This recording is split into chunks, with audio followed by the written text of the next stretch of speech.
I was in the grocery store in Cooksaki the other day, and there was a clerk there stocking the shelves right next to me. And he said to me, "How are you doing today, sir?" And I said, "Well, good." And he laughed, and he said, "Exactly. I know. These days, you gotta grade life on a curve." Are you grading life on a curve these days? It was a beautiful sunny day today. We have clean drinking water. You have the ability to watch Mass. It's those little things that are getting us through right now. I was talking with a parishioner on the phone, and she said, "Father, it's crazy, but I kind of can't remember my life before I was thinking about this all the time. It feels like it's just been always part of the story." And that's what's making this experience so remarkable. We can't take a break from it. It's almost like labor at the end of a pregnancy. There's no break. We can't say, "You know what, time out. I'm just going to take a weekend at the Poconos and regroup, and I'll be back and we'll hit it again." We can't. We can't even go to Australia to escape this. There's nowhere in our global home that we can go. And interestingly, no one gets to buy their way out of this. Having wealth or fame does not help you at all in this case. And don't believe anybody who says, "I know a guy who's got a vaccine." No one does. We're all in this together. One world, having one really challenging experience. And the only thing to do is to go through it. Here is a time to fall in love with the scriptures again. Because did you just hear that gospel and those readings? They're 2,000 years old and more, but they are about right now. They might not sound it at first because the story sounds so different. A man blind from birth, that's not our situation. But there is a very common element there. He's got a very big misfortune he's dealing with, and people immediately say, a misfortune. So who sinned? Him or his parents to deserve a misfortune like that? That's what we do. When I read that line, it reminded me of any time I've ever heard of someone having lung cancer. The first question I hear asked, first question in my mind is, "So who smoked? You? Or your spouse? Or were you raised with smokers?" I want to know who can be pointed to for this. But sometimes there's nowhere to point. We're doing it right now with coronavirus. Who's to blame for this? Is it our government? Is it the Chinese? Is it those college kids on the beach in Florida? Sometimes you just get lung cancer. And sometimes the world gets a pandemic. It's happened before. So Jesus gives us the answer. There's no one to blame for this. There's no one to blame for this. So they scratch their heads. I want to point blame at somebody. And he goes on. No one's to blame. This is so that the works of God can be revealed through his struggle. The works of God being revealed through struggle. Kind of like how you can't see the stars shining in the sky unless you go to a very dark place. And we are going toward some really dark times. We can feel it. There's no denying it. But we hear Jesus saying to us, just as God's glory was shining through the very man with the problem, God's glory is going to shine through us. Suffering with, shouldering, and moving through this problem. God's glory is going to be revealed. When I think of God's glory being revealed through people overcoming, through the virtue that it takes to do that, I immediately think of the group that we call the greatest generation. Just a few of them left. Every once in a while I get to do a funeral for a member of the greatest generation, and it's always a great honor. The greatest generation are those people who were born around or before World War I. Many of them came here as immigrants, others of them as slaves, and they went through World War I. They then lived through the Great Depression. Then came World War II and the Holocaust. So many unthinkable things. And they moved through all of it and beyond. You know how they were. They had some traits that we saw held in common and we admired. They were brave. They were frugal. They were united. When there was a need, they were the first to volunteer. And if you're like me, we teased them a lot. We teased them because they rinsed aluminum foil off. And they rinsed out sandwich bags and then turned them inside out and hung them on the line to dry so they could reuse them. My Polish grandmother was a part of that generation, and she told me about growing up in Waterville, New York, a very urban place now, where they had an outhouse for 12 children. And in place of toilet paper, they used the pages of a Montgomery Ward catalog. It sounded like fiction, and so we smiled and thought it was quaint. But think about those people. They survived everything. And you know what they did? They filled this church. This church, which was built the year before the Spanish flu pandemic. They filled it because they knew that they relied on God for everything. And God, being the source of their virtue, was the source of their strength. I hold myself equally accused of being part of the problem.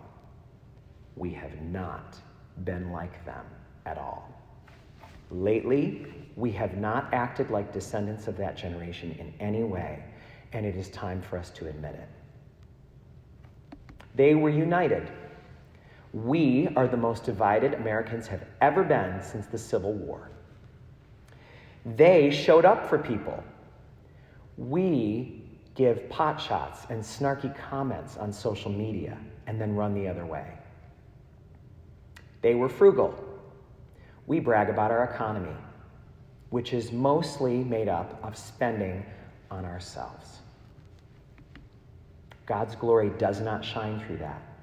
And we have not been seeing God's glory in our people, not in big ways, not in massive societal ways, for a while now. It is time for us to admit that. And you know what it looks like? It looks like the great big mirror that we got held up to us this week that has caused us all to recoil in some horror. The mirror that was held up was the news footage of those college students on the beach in Florida who were interviewed. How can you be here when you know full well that there is a pandemic and that you're putting yourselves and all of us at risk? And many of the sound bites were things like, "It's my spring break. I don't care. What if I get it?" Well, what if you give it to someone else, the reporter would say. They said, "Stay away from me then." I would like to invite you to forgive those young people right now. You know what Jesus would say. They know not what they do. And another reason why we should forgive them is because we're just 1 week ahead of them in understanding this. They're just a little late to the game. The reason they were holding us up a mirror is because that's exactly the way we've been acting for a long time. If you'd like some evidence of that, think back to the grocery store 1 week ago. Think back 1 week ago to what you saw and maybe what you participated in. Where if there were 20 things on a shelf, you took all 20 for yourself and put them in a shed for yourself for later. Even if there was someone older or slower somewhere else, we might not have noticed that. We were too busy thinking about ourselves and our own situation. 1 week later, it's different. I was at the grocery store yesterday. People were standing 6 feet apart, waiting to go in, getting their hands sprayed with sanitizer, getting a basket or a cart that had been sanitized. As we stood in line, we talked with each other and shared the struggle. People left with one cart, with just a few groceries, and we're giving each other tips on, try this is going to get you through the hard times. This is a really great product. You know what, if you put 2 of these in your freezer, you'll be glad you did. That is what a week like this can do. So that's why the college students need to be forgiven. They were just acting the way we were just a little while ago. But now that the mirror's been held up at a time when things are so different, it seems so foreign. And now they're returning and they're joining us and they get it. Forgive them, Jesus says. They didn't know what they were doing. I heard on the news that the economic impact of this is going to rival the Great Depression. I also heard that the death toll is going to rival World War II. We've never faced anything like that before. Nobody alive can remember being through something like this. So if we want to meet this moment, it is time for us to dig down and remember the stock we come from. We are descendants of the greatest generation. The ones who were frugal, the ones who were brave, the ones who took care of each other and stayed united no matter what. We have one experience right now, all of us in the world. This is a time to stay united and be all of those virtuous things that made the greatest generation the people that we look up to. Here is wonderful news. I am seeing this all over our communities, everywhere. And I want to just give you a few examples. When our seminarians in Rome had to be evacuated because of the danger there, parishioners stepped forward. And so now Matt Duclos is being housed at a parishioners donated house in Ballston Spa, and one of our parishioners has Stephen Yusko staying with them in Cooksaki. His family lives in Hudson. A second grade teacher contacted me to volunteer to do free childcare for any essential workers who can't figure out what to do with their kids while they have to go in. I am getting calls and emails from teenagers in our parish asking if they can run errands for elderly people. Janice Flagel was a beloved member of St. Mary's in Cooksaki for her whole life. She died earlier this month. Her funeral was meant to be yesterday, but of course it had to be postponed. Her family offered the use of her house to another parishioner, a young woman who's been in the Peace Corps for the past year and a half in the Ukraine and had to be evacuated and needed a quarantine space. They offered that to her.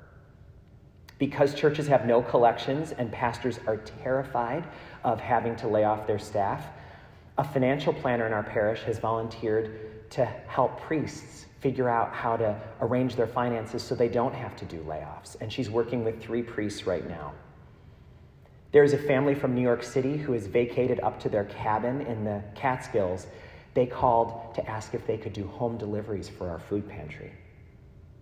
A restaurant owned by our parishioners had to lay off their wait staff and told them, you can come here and eat for free anytime. We will always have food for your family as we get through this. A group of volunteers right now are making sandwiches at the First Congregational Church in Ravenna, and they are making a week's worth of brown bag lunches for all of the students who are not going to have adequate food now that school is closed. They can be picked up between 3:30 and 4:30 today at that church at no cost to anyone. A friend of mine who is a nurse in Buffalo, who's married and has a 2-year-old, found out this week that her hospital has been converted to a complete coronavirus COVID-19 hospital. And all of the nurses are going to be working expressly with COVID-19 patients. You can imagine the fear that she felt. She actually works in the ER, and she found out that her ER is going to be converted into a very serious intensive care unit, and she's being retrained to work with intensive care coronavirus patients. Here's the text that she sent me. There are still a lot of questions unanswered, but I've decided to stay and do my life's work. And speaking of nurses, later today I am going to witness the marriage of Andrew and Amy, two nurses who work at St. Peter's. They're working with coronavirus patients, and as health professionals, they're on the front line and they know the risks. They were planning a wedding for October, but they said, we want to make sure that we're married. We want the sacrament of marriage to strengthen us through this. That is what the greatest generation would have done. That is what being part of the greatest generation could look like. Members of the greatest generation care about others, and they are brave, and they do what needs to be done. They give without counting the cost.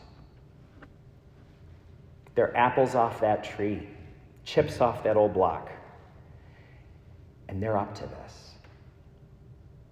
Do you feel that? We are up to this. We did not know this was what we were born for, but we clearly were. We are now called to be the new greatest generation, the greatest generation 2.0. No one's to blame for this, but the works of God will be made visible in this through us.